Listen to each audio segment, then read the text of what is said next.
दोस्तों, तो आपका स्वागत है आपके अपने चैनल ITI जॉब नोटिफिकेशन पे। तो आज हम बात करेंगे अप्रेंटिसशिप के बारे में, जो नेवल डॉकयार्ड विशाखापट्टनम पे आई हुई है। जो उसका कब से स्टार्टिंग है, कब तक लास्ट डेट है, क्या एजुकेशन क्वालिफिकेशन मांगा हुआ है, उसके बारे में हम अभी डिस्कस करेंगे इस पर। तो ये बेसिकली जो अप्रेंटिसशिप है वो 1 साल का होता है, जो कि आपका रहेगा विशाखापट्टनम में, जो मिनिस्ट्री ऑफ डिफेंस के अंदर आता है, नेवी के। तो हम एक एक करके सारे पे चर्चा करते हैं। तो चलिए आगे चलते हैं। तो ये जैसे आपका शिप देख रहा है, तो ये आपका विक्रमादित्य शिप है, INS विक्रमादित्य। चल आगे जैसे ये क्या है, एडवर्टीजमेंट नंबर है, तो 124 का है। ठीक है, जो मिनिस्ट्री ऑफ डिफेंस के अंदर आता है। आपका जो डेजिग्नेटेड ट्रेड्स हैं उस पर आई है 25-26 बैच के लिए, जो कि आपका होगा naval dockyard apprenticeship school Visakhapatnam में। इस पर एप्लीकेशन जो इनवाइट करा है, जो ITI क्वालिफाइड है और भारतीय नागरिक होने चाहिए। जो कि है आपका जो अप्रेंटिसशिप होगा, अप्रेंटिसशिप ट्रेनिंग आपका डेजिग्नेशन ट्रेड्स पे, वो 1 साल का पीरियड है आपका होगा। नेवल डॉकयार्ड स्कूल जो है अप्रेंटिस स्कूल है, वो आपका विशाखापट्टनम में वहाँ पे होगा, जो वाइजैग है। जो बैच रहेगा आपका अप्रेंटिसशिप ट्रेनिंग का बैच, वो 25-26 रहेगा। और अप्रेंटिस एक्ट जो है 1961 का है, और उस पर जो रूल्स हैं 1992, वो टाइम टू टाइम अमेंडेंट होते गया, तो उसके हिसाब से है। तो ये आपका अप्रेंटिस एक्ट 1961 पे आता है। तो सीट देखते हैं हम, अलग अलग ट्रेड्स जो ITI के हैं उनको एलिजिबल करा है। इसमें जो सीट्स बहुत सारे, टोटल जो वैकेंसी है आपका, टोटल पोस्ट जो हैं 275 पोस्ट आए हुए हैं, जिसमें डिफरेंट डिफरेंट जो ट्रेड्स हैं उनके वैकेंसीज़ हैं अप्रेंटिसशिप के लिए। तो हम एक एक करके देखते हैं। तो डीजल मैकेनिक के लिए है, डीजल मैकेनिक की टोटल 25 सीटें हैं, अलग अलग कैटेगरी में अलग अलग सीटें हैं। मशीनिस्ट के लिए आई हुई है, मशीनिस्ट के लिए भी 10 सीटें हैं टोटल। उसमें बाद कैटेगरी में जनरल हो गया, UR क्या होता है अंडर रेगुलेशन, तो ये जनरल में आते हैं। OBC के लिए है, SC के लिए, ST के है, PWD के लिए सीट वो शो नहीं कर रहा है, इसमें सीट नहीं है। C में आप देखोगे मैकेनिक होता है, जो central AC plant, industrial cooling और पैकेज एयर कंडीशनिंग, तो उसके लिए भी 10 सीटें हैं। इसी तरह से D में फाउंड्री मैन है, उसके लिए 5 सीट है। फिटर है, फिटर के लिए आपका 40 सीट है। पाइप फिटर है, उसके लिए 25 सीट है। फिटर में भी क्या होता है, अलग अलग फिटर्स आते हैं। जैसे आप नेवी में जाओगे तो आपको वहाँ पे सीट मेटल फिटर मिलेगा, स्ट्रक्चरल फिटर मिलेगा, टॉर्पीडो फिटर मिलते हैं, अलग अलग टाइप के फिटर मिलते हैं। तो इसमें से एक पाइप फिटर का हो गया फिटर, एक नॉर्मल, ये जनरल फिटर हो गया, ये पाइप फिटर के लिए। तो इसके लिए सीट जो है 25 है पाइप फिटर के लिए। अब इस पर क्या है, मैकेनिक मशीन टूल मेंटेनेंस, उसके लिए 5 सीटें हैं अलग अलग उस पर है। इस पर ST पे सीट नहीं है। मैकेनिक जो होता है टूल टेक, इलेक्ट्रिशियन के लिए 25 सीटें हैं, जो अलग अलग कैटेगरी में अलग अलग सीटें हैं, 13, 7, 4, 1। इंस्ट्रूमेंट मैकेनिक है, इंस्ट्रूमेंट मैकेनिक के लिए 10 सीट है टोटल। इलेक्ट्रॉनिक्स के लिए, इलेक्ट्रॉनिक मैकेनिक्स है, उसके लिए 25 सीट है। गैस वेल्डर के लिए जो है गैस या इलेक्ट्रिक है, उसके लिए 13 है। सीट मेटल वर्कर के लिए 27 है। शिप राइटर जो होता है बेसिकली कारपेंटर होता है, तो उसके लिए 22 है।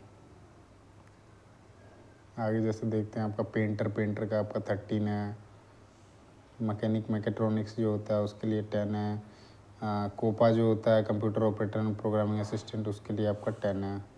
टोटल जो वैकेंसी है 275 वैकेंसी है, जिसमें जनरल का ये 143 है, 75 OBC है, SC के लिए 39 है, और ST के लिए जो है वो 18 है। और जो डिजेबलिटी PWD है उसके लिए 8 सीट है, और एक सर्विसमैन के लिए 8 सीट है। पर ये किस में है, ये प्रॉपर इसमें मेंशन नहीं है, जिसके कारण बाकी है ये सीटें हैं, टोटल वैकेंसी दे रखी है ये है। आगे जैसे देखते हैं UR का, जैसे इसमें दे रखा है डिटेल। UR मतलब अनरिजर्व हो गया आपका, OBC other backward class, SC हो गया आपका शेड्यूल क्लास, स्केड्यूल क्लास हो गया, ST हो गया स्केड्यूल ट्राइब हो गया, PWD पर्सन विद डिजेबिलिटी हो गया, SM जो होता है ESM एक सर्विसमैन होता है, या फिर उसके आर्म फोर्सेस में जो भी करे हुए हैं उनके जो चिल्ड्रंस हो गए रिलेटेड, वो भी। वैकेंसी में क्या है, इस पे जैसे नोट पे दे रखा है, ये इंपॉर्टेंट चीज़ें होती है। Only indicated may change at later stage depending on the final assessment of eligible candidate. आगे देखते हैं एजुकेशन क्वालिफिकेशन के बारे। क्वालिफिकेशन और एलिजिबल क्राइटेरिया जो है उसके लिए क्या क्या मांगा है। आपका एसएससी होना चाहिए, 10th सीनियर सेकेंडरी जो होता है, या मैट्रिक या 10th जो है, तो उसमें 50% मार्क्स होना चाहिए। रिमार्क में जैसे दे रखा है, यदि आपके पास, अच्छा दूसरा मैं देखता हूँ जो ITI वाले हैं, एसएससी वाले सीधे 50% हैं, वो भी एलिजिबल हैं। रिमार्क्स में दे रखा है, उसके बारे में बताता हूँ। ITI आपका 65% होना चाहिए, किसी भी ब्रांच से किया हुआ होना चाहिए, ठीक है, जितने भी ट्रेड्स हैं उस पर करा हुआ होना चाहिए। रिमार्क्स में दिया हुआ है कि आपका मैट्रिकुलेशन एंड ITI सर्टिफिकेट जो है उसके मार्क्स जो होंगे ना, विदाउट मार्क्स ग्रेड या ग्रेड पॉइंट या percentage will not be accepted. यदि आपके जो भी 10th के मार्कशीट होंगे, मार्कशीट जो होंगे उस पर क्या होता है कि आपका ग्रेड्स मेंशन होगा, मार्क्स मेंशन होगा कितने मार्क्स है, या फिर जैसे आपका परसेंटेज मेंशन होता है, क्लास मेंशन होता है, फर्स्ट क्लास हो गया, CGPA में मेंशन होता है। इस तरह से वो मेंशन होना चाहिए, ये नहीं कि वो मेंशन ही नहीं है तो फिर वो नेवी के जो नेवल डॉकयार्ड है विशाखापट्टनम का, वो एक्सेप्ट नहीं करेगा आपका फॉर्म, वो आपको रिजेक्ट कर देगा। आगे देखते हैं हम एज का। एज क्या है, अपर एज का कोई रेस्ट्रिक्शन नहीं है, ठीक है, अपर एज कितना भी है उसके लिए वो नहीं बोला है, लेकिन मिनिमम एज जो है 14 ईयर। हाँ आगे थोड़ा देख लेते हैं इसके हिसाब से। ट्रेनिंग होगी ministry of skill development entrepreneurship होता है, ऑफिस मेमोरेंडम नंबर, उसका नंबर दिया हुआ है, ये जो 2021 में आया था। उसके मिनिमम एज जो है मिनिमम 14 ईयर होना चाहिए, और मैक्सिमम मतलब अपर एज लिमिट का तो इसका कोई लिमिट ही नहीं है, ठीक है, जैसे यहाँ पे दिख रहा है अपर एज लिमिट कुछ है ही नहीं, कितना है। वन मोर थिंग, ये आपका अप्रेंटिस एक्ट 1961 लगेगा, और कैंडिडेट जो भी फॉर्म फिलअप करेंगे उसका बर्थ जो होना चाहिए 2 मई 2011 से पहले होना चाहिए। फिजिकल स्टैंडर्ड क्या है कि जो भी रूल 4 होता है उनके हिसाब से वो आपको मिल जाएगा सीट। उस पर रूल 4 जो है उस पर अप्रेंटिस रूल 1992 के हिसाब से फिजिकल स्टैंडर्ड वो दे रखा होगा, उस पर वो मिल जाएगा, यहाँ पे होता है, तो वो सारे मिल जाएंगे। आप जब DV करवाओगे, मेडिकल जब होता है ना तो वहाँ पे वो चेक करते हैं। इसका मैं एक अलग से देखता हूँ वीडियो, नोटिफिकेशन मिल जाएगा तो मैं आपको अपलोड कर दूँगा। हाँ, प्रीवियस ट्रेनिंग के बारे में बता रखा है, क्या है कि यदि आपने कंप्लीट कर रखा है, candidate who have already completed और currently pursuing apprenticeship training in the same trade in any organisation as per the apprentice act 1960 time to time, वो क्या है, जो भी अप्रेंटिस कर रहे हैं या जिन्होंने कर लिया है वो एलिजिबल नहीं है। अब रिजर्वेशन में हम आते हैं। रिजर्वेशन में क्या है, ST SC OBC कैटेगरी के लिए है, तो ST SC को भी OBC कैटेगरी जो भी हैं तो उनको सेक्शन 3A 3B जो अप्रेंटिस एक्ट है 1961 का, उसमें रूल नंबर 5 में दिया गया है कि किनको मिलेगा उसके हिसाब से। हाँ, एक चीज़ और लिख रखा है कि आपका जो भी सर्टिफिकेट होगा ST का या OBC का या फिर SC का, तो आपका लेटेस्ट कास्ट सर्टिफिकेट होना चाहिए जो आप सबमिट करोगे फॉर्म भरने के टाइम में।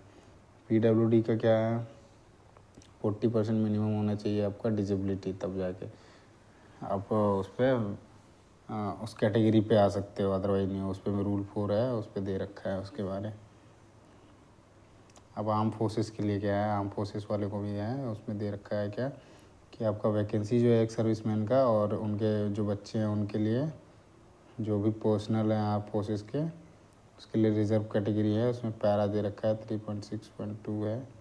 उनके जो चैप्टर 3 में है अप्रेंटिसशिप ट्रेनिंग मैनुअल है, उस पर दिया गया है। चिल्ड्रन जो है डिजीज़ेज हैं, किसी बीमारी से हैं, या फिर जो डिसेबल्ड एक सर्विसमैन इंक्लूडिंग दोज किड्स, ऐसे हैं चिल्ड्रन जो भी एक सर्विसमैन के हैं, या फिर जो सर्विंग है उसके चिल्ड्रन हैं, या ऑफिसर्स हैं उनके चिल्ड्रन हैं।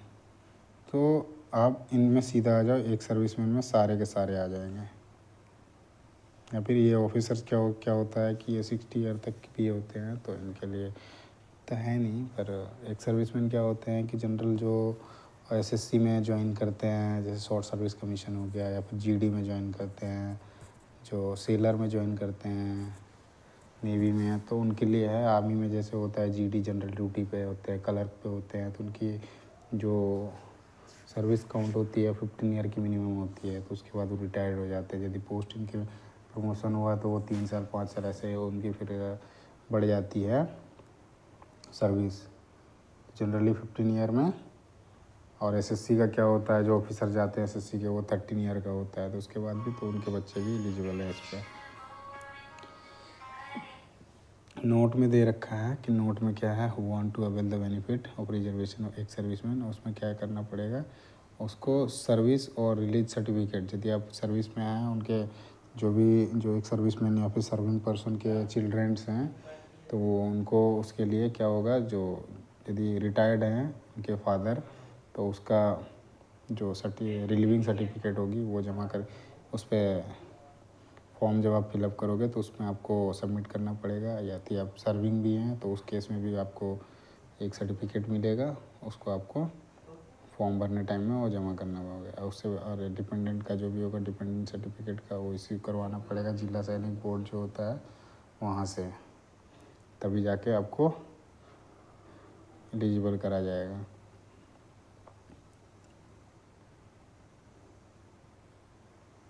देखो, serving certificate issue bye concern unit, या यहाँ से नहीं है तो कंसर्न यूनिट जहाँ पे सर्विस दे रहे हैं अभी वहाँ से भी करवाते हैं, जब भी चलेगा वहाँ की ऑफिस जो होगी, या जहाँ पे वो करंट में काम मतलब सर्विस दे रहे हैं वहाँ की होती है, तब भी चलेगा। तो पीडब्ल्यूडी के लिए इस पर दे रखा है, पीडब्ल्यूडी के लिए और एक सर्विसमैन के लिए जनरल रिजर्वेशन और जजेस appropriate categories as do are general, OBC, SC और एसटी तो दिस बिलोंग।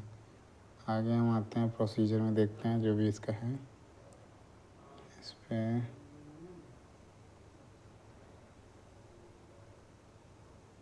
हाँ, इस पर यदि है आपका नहीं होता है तो इस पर लिखा है अनफिल्ड वैकेंसी और particular enrolment shall not be carried forward to the next enrolment as backlog. जैसे इस बार कंप्लीट नहीं होती है सीटें, तो ऐसा नहीं है कि नेक्स्ट टाइम जो आएगा इसका बैकलॉग का भी ऐड करके आएगा, ऐसा नहीं होगा। जो होना है ये इस बार भी हो जाएगा कंप्लीट, ऐसा लिख रखा है। 4th नंबर में क्या है, procedure for applying the apprenticeship. अब अप्रेंटिसशिप जैसे अप्लाई करने के लिए क्या है प्रोसीजर, वो क्या है उसके बारे में, तो कैसे करना है उसके बारे में लिख रखा है। तो कैंडिडेट क्या करेंगे, www.apprenticeshipindia.gov.in, ये आपका लिंक ऑनलाइन पोर्टल है जहाँ पे आप जाके वहाँ पे आप रजिस्टर करोगे, और वहाँ से फिर naval apprenticeship promotion scheme mandatory वहाँ पे आप करोगे, तब जाके आगे का प्रोसेस होगा। उस पर क्या करना होगा आपका, बिफोर रजिस्ट्रेशन करने से पहले क्या होगा, आपका नाम, date of birth, Aadhaar card और 10th का दोनों का मैच कराना है, सही होना चाहिए, certificate same, otherwise change the detail Aadhaar card according to the SSC certificate. यदि आपका आधार कार्ड गलत होता है उस केस में आप नाम, डेट ऑफ बर्थ चेंज करवा सकते हैं। एसएससी की 10th की मार्कशीट होती है उस पर सारे मेंशन होते हैं, उसके अकॉर्डिंग आप चेंज करवा सकते हैं।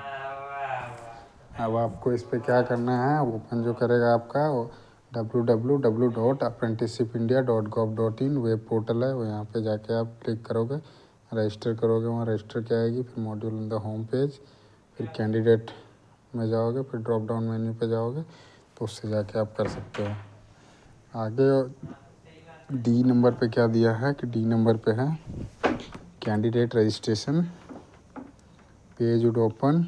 ये जनरली किसी भी आप फॉर्म को भरते हो ना, तो ये आपका पोर्टल है www.apprenticeshipindia.gov.in। यहाँ पे जाके आपको फिर वहाँ रजिस्टर करके पहले करना होगा, फिर बाद में वहाँ पे आएगी जिसका भी आपका फिलअप करना है, उस पर आप सर्च करोगे तो वो आपको मिल जाएगा, फिर वहाँ से आप अप्लाई कर दोगे। फिर वो शॉर्टलिस्ट जो होगा by the marks of 10th उसके आधार पे होता है, तो फिर शॉर्टलिस्ट होता है तो फिर आपको कॉल लेटर आएगा। चलिए आगे देखते हैं क्या है इसमें, कैंडिडेट रजिस्ट्रेशन पेज ऑन भी। तो तो ये बेसिकली बताया हुआ है कैसे कैसे आपको करना है, ठीक है। ईमेल एड्रेस डालना है, मोबाइल नंबर डालना है, करेक्ट पोस्ट सबमिशन हो जाएगा। उसके बाद आप क्या करोगे, रिसीव करोगे ईमेल आप रिसीव करोगे, फिर एक्टिवेट करोगे उसको, फिर आपका प्रोफाइल को कंप्लीट करोगे।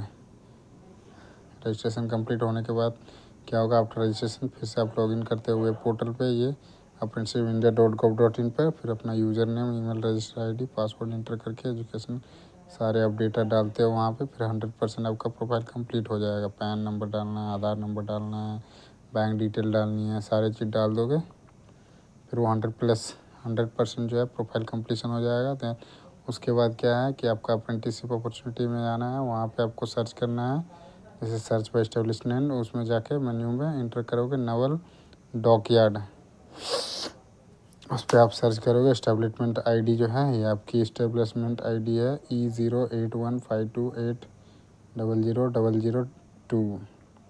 कैपिटल लेटर को किन कैपिटल लेटर में होना चाहिए ये, फिर आपका सिलेक्ट करोगे नेवल डॉकयार्ड का विशाखापट्टनम। उसके बाद उसका जो भी आपका ट्रेड्स होगा उस पर ऑपरेट करके वहाँ पे आपका शो करेगा, फिर आप सिलेक्ट करो और फिर अप्लाई कर दो जो भी आपका ट्रेड होगा, तो डिजायर्ड ट्रेड है।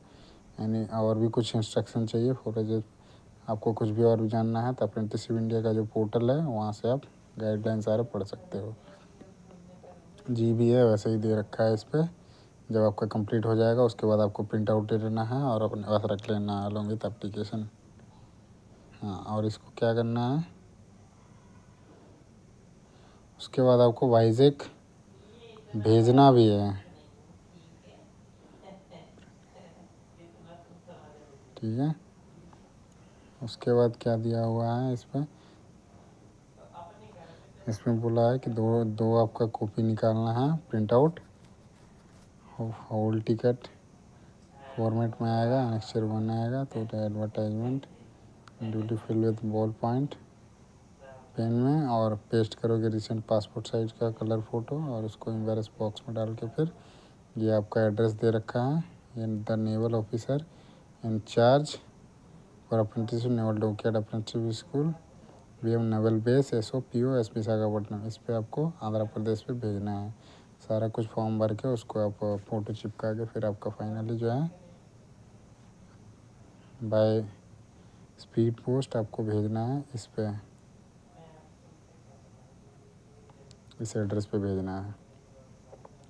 लास्ट जो आपका रिसिप्ट होगा फॉर्म एप्लीकेशन जो रिसिप्ट होगा आपका 2 जनवरी 2025 तक होगा।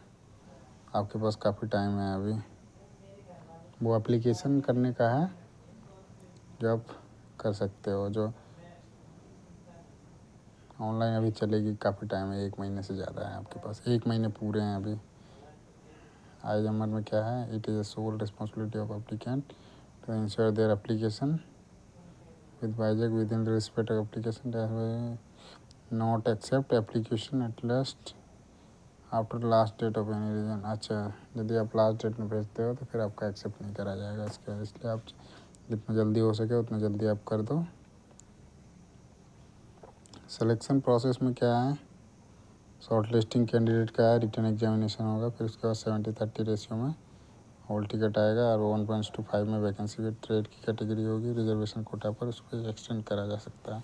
रिटर्न एग्जामिनेशन जो होगा आपका OMR बेस्ड होगा, इसमें 30 मैथमेटिक रहेंगे, 30 साइंस रहेंगे और 30 जनरल नॉलेज के रहेंगे, 15 जनरल नॉलेज के रहेंगे। टोटल आपका 75 क्वेश्चन होगा जो वाइजेक में ही होगा। इस पर नेगेटिव मार्किंग नहीं होती। इंटरव्यू में आपका आएगा, इंटरव्यू में क्या है 1:2 रेशियो में बुलाया जाएगा, जिसमें मेरिट रिटर्न एग्जामिनेशन जो है उसके हिसाब से बुलाया जाएगा 1:2 में। फिर उसके बाद इंटरव्यू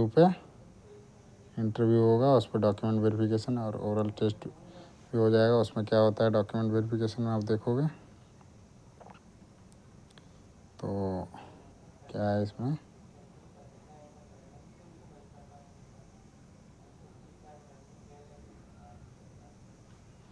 आपका 10th का ITI का आधार कार्ड, ये सारे सर्टिफिकेट लेके जाने हैं। NCC किया है तो NCC भी आप लेके जा सकते हो, स्पोर्ट्स सर्टिफिकेट है वो भी लेके जा सकते हो। ओरल टेस्ट होगा, देन मेडिकल एग्जामिनेशन होगा, हाँ, पेपर जो आपका होने वाला है 28 फरवरी को होने वाली है और रिज़ल्ट जो आ जाएगा 4 मार्च को आ जाएगा।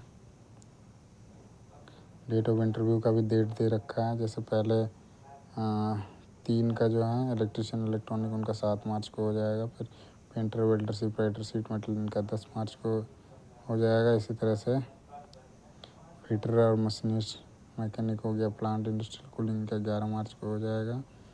ये आपका क्या है इंटरव्यू डेट है, और इनका रिज़ल्ट जो आ जाएगा 17 मार्च को और मेडिकल हो जाएगा 19 मार्च को।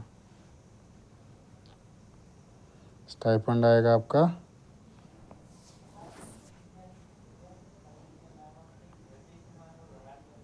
1 ईयर का है तो आपका मिलेगा 7700 है ना, और 8000 आएगा, 8050 रुपीज़ 2 ईयर का है। देन जनरल इन्फॉर्मेशन में देखते हैं, ट्रैवलिंग अलाउंस जो है ट्रैवलिंग एक्सपेंसेस वो आपको नहीं दिया जाएगा, वो बोल रखा है। अपना खुद का अरेंजमेंट होना चाहिए, लॉजिंग बोर्डिंग रहने के लिए, खाने के लिए। जब आप एग्ज़ाम और मेडिकल या फिर इंटरव्यू के लिए आओगे तब इसमें क्या है, इसमें आपका जब बुलाया जाएगा तो क्लास 2 का रेलवे फेयर, हाँ आपका सेकंड क्लास का जो है वो मिला जाएगा। जब आप इंटरव्यू के लिए जाओगे उस टाइम आपको इसका फेयर मिलेगा सेकंड क्लास का, तो आपको टिकट मिल जाएगी। यदि आप पास कर जाते हो और इंटरव्यू के लिए जाते हो तब आपको इधर से मतलब नेवी कोर से आपको पैसा, नेवल डॉकयार्ड की साइड से आपको पैसा मिल जाएगा, आपका जो टिकट का पैसा लगेगा। होटल फैसिलिटी आपको खुद करनी है, ठीक है। हाँ, जब आप रहते हो उस पे हॉस्टल फैसिलिटी पे तो उस टाइम पे आपको मिलेगा क्या, तो may be available in the hostel non, तो आपको वो मिल सकता है अंदर ही, ठीक है। जो डॉकयार्ड का एरिया होगा वहाँ पे आपको यदि मिल जाता है, वहाँ पे खाली होंगे तो मिल जाएगा। उसके बारे दे रखा है, वाटर चार्जेज उसमें आपके जो बिल लगेंगे उसके बारे दे रखा है। फिर आपका क्लोथिंग का हो गया, कपड़ा जो मिलेगा उसके बारे है, कपड़ा है, आईडी कार्ड है, उसमें 2 सेट जैसे दिए मिलेगा आपको, वाइट यूनिफॉर्म मिलेगा, पेयर ऑफ ब्लैक शूज़ मिल जाएंगे, सॉकिंग मिल जाएंगे, वर्कशॉप ओवरटेन मिल जाएंगे, पेयर ऑफ फिट शूज़ मिल जाएंगे, वही सब है। आईडी कार्ड का हो गया, आईडी कार्ड कवर हो गया, ये सब सारा कुछ हो गया। मेडिकल ट्रीटमेंट में आपको क्या है, मेडिकल में कुछ हो जाता है अप्रेंटिसशिप दौरान के उस टाइम में क्या होगा, आपका service hospital during training period में कुछ भी हो जाता है तो वहाँ पे आपको ट्रीटमेंट मिल जाएगा। जैसे एक्सरे है, लेबोरेटरी एग्जामिनेशन है, वहाँ से आपको सारा कुछ चेकअप हो जाएगा, कुछ हो जाता है तो। टेक्स्ट बुक का क्या है, वो आपको मिलेंगे, जो पॉसिबल हैं वो सारे आपको वहाँ से मिल जाएंगे। ड्राइंग इंस्ट्रूमेंट के लिए भी है, वो सारे मिल जाएंगे आप ज्वाइन करते हो उसके बाद। जनरल बिहेवियर और डिसिप्लिन दे रखा है, क्या होना चाहिए 1961 के हिसाब से जो है। उसके बाद डिसोसिएशन फ्रॉम पॉलिटिक्स, जो भी पॉलिटिक्स है उससे आपको दूर रहना है, वो कह रहे हैं दी जाते हैं। Allowed not allowed to take part, नहीं तो वहाँ पर आपको पार्ट नहीं बनना है पॉलिटिकल पार्टी के। जैसे क्या होते हैं ना, आपको वहाँ पे यूनियन मिलते हैं जहाँ भी इंडस्ट्रियल होता है, जैसे डॉकयार्ड हो गया या किसी इंडस्ट्री में भी जाओगे तो वहाँ पे आपको यूनियन मिलता है, तो यूनियन अब एक पॉलिटिक पार्टी की तरह हो गई उसके हिसाब से, तो उस चीज़ में आपको शामिल नहीं होना है, वो कह रहा है। स्पोर्ट और फिजिकल ट्रेनिंग जो होगी तब ड्यूरिंग प्रेडी ट्रेनिंग में तो आपको मे भी अवेलेबल मिल भी सकता है, ठीक है। आउटडोर इनडोर का they will require to take part in them, उसमें आप बन सकते हो। एम्प्लॉयमेंट हो गया, एम्प्लॉयमेंट के लिए आप क्लेम नहीं कर सकते हो कि मुझे एम्प्लॉयमेंट चाहिए बोल के। Nor can an apprenticeship claim right to employment, तो उसके लिए पुलिस वेरिफिकेशन सर्टिफिकेट है। तो आप जब ज्वाइन करोगे उस टाइम आपको पुलिस वेरिफिकेशन सर्टिफिकेट लेके जाना पड़ेगा। ट्रेनिंग जो आपका स्टार्ट होगा 2 मई 2025 से होगा, और ये एक्ट है अप्रेंटिसशिप एक्ट 1962 में, रूल्स जो है 1982 में है, मिनिस्ट्री ऑफ डिफेंस के अंदर आते हैं। इंपॉर्टेंट नोटिस में क्या है, इनकम्प्लीट जो एप्लीकेशन होगा विल नॉट बी रजिस्टर्ड कर रहे हैं। आगे आते हैं, थोड़ा लंबा हो गया है, तो इसको हम देखते हैं, छोटे में करते हैं। हॉल टिकट आ जाएगा आपका, हॉल टिकट के बारे दे रखा है, ठीक है। कब आएगा, कैसा आएगा, डेट ऑफ एग्जामिनेशन है, रिपोर्टिंग टाइम है। जो एग्जामिनेशन सेंटर होगा वो विशाखापट्टनम में ही होगा। इस तरह का आपका कॉल लेटर आएगा, ठीक है। इसमें फ़ोटो लगेगी, आपका ट्रेड रहेगा, नाम रहेगा, डेट ऑफ बर्थ रहेगा, पर्सनल डिटेल रहेगा, आपका एड्रेस रहेगा, ईमेल आईडी रहेगा, आधार नंबर, मोबाइल नंबर, मोल मार्क्स हो गया। ऐसे ही नॉर्मल फॉर्म जो होते हैं फॉर्म की तरह हैं, ठीक है। उसके बाद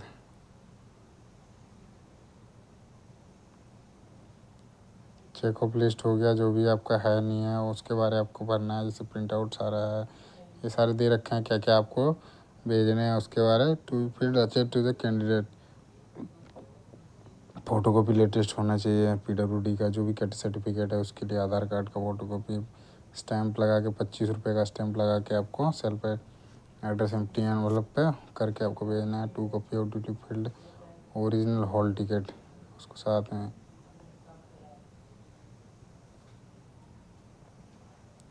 फिर आपका इस पे है रजिस्टर्ड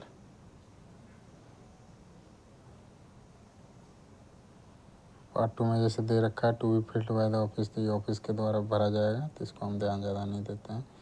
जो हम एक हमारे द्वारा जो करा जाएगा, जो एक अप्रेंटिसशिप जो फॉर्म भरेंगे उनके द्वारा जो करा जाएगा, उसके लिए हम देख रहे हैं अब एलिजिबल कौन कौन है। उसके लिए दे रखा है designated trade for eligible ITI trades approved by apprentice training. तो मैकेनिक डीजल के लिए mechanic diesel, marine engineer fitter जो है वो एलिजिबल है। मशीनिस्ट की इसी तरह मशीनिस्ट पे है, मशीनिस्ट ग्राइंडर एलिजिबल है। इसी तरह से फिटर पे है, फिटर खाली है, पाइप फिटर पे प्लम्बर है, मैकेनिक मशीन टूल पे जो है आपका मैकेनिक है, मशीन टूल मेंटेनेंस और इलेक्ट्रिशियन पे इलेक्ट्रिशियन है। फिर इलेक्ट्रॉनिक मैकेनिक में कई सारे हैं, इलेक्ट्रॉनिक मैकेनिक कंज्यूमर हो गया, टेक्नीशियन पावर इलेक्ट्रॉनिक्स हो गया, electronic system design and repair हो गया। वेल्डर में भी कई तरह के वेल्डर वाले हैं जो एलिजिबल हैं, ठीक है। गैस एंड इलेक्ट्रिक में क्या है, इसमें बहुत सारे वेल्डर होते हैं। जनरल वेल्डर हो गया, गन मेटल आर्क वेल्डिंग हो गया, टीक वेल्डिंग वाला हो गया, पाइप वेल्डर, स्ट्रक्चर वेल्डर हो गया, फैब्रिकेशन एंड फिटिंग वाला हो गया। इसमें तकरीबन कितने हैं, 3, 6 और आपका 9 जो ट्रेड्स के हैं वेल्डर पे ही वो सारे एलिजिबल हैं। आगे जैसे देखते हैं सीट मेटल का, इसी तरह से सीट मेटल का है, सीप राइटर का है, पेंटर का है। पेंटर में जनरल पेंटर हो गया, सीप राइटर में क्या है, कारपेंटर है। आगे देखते हैं हम, बस इतना ही है, ठीक है दोस्तों। तो आपने जैसे देखा पूरा मैंने बताया डिटेल, जो नेवल डॉकयार्ड विशाखापट्टनम की है उस पर अप्रेंटिसशिप क्या रखी है। तो आप चाहें तो आप फॉर्म भर सकते हैं। मिनिमम एज आपके पास होनी चाहिए 14 साल, और आपके पास 10th में 55% मार्क्स होने चाहिए, और ITI में 65% मार्क्स होने चाहिए, आप एलिजिबल हो। ओके, तो वीडियो अच्छा लगे तो लाइक ज़रूर कीजिएगा, और सब्सक्राइब करना ना भूलें, सब्सक्राइब करना ना भूलें, और साथ ही बेल आइकन को दबाना ना भूलें, जिससे अगली अपडेट आप तक सबसे पहले पहुंचे। धन्यवाद।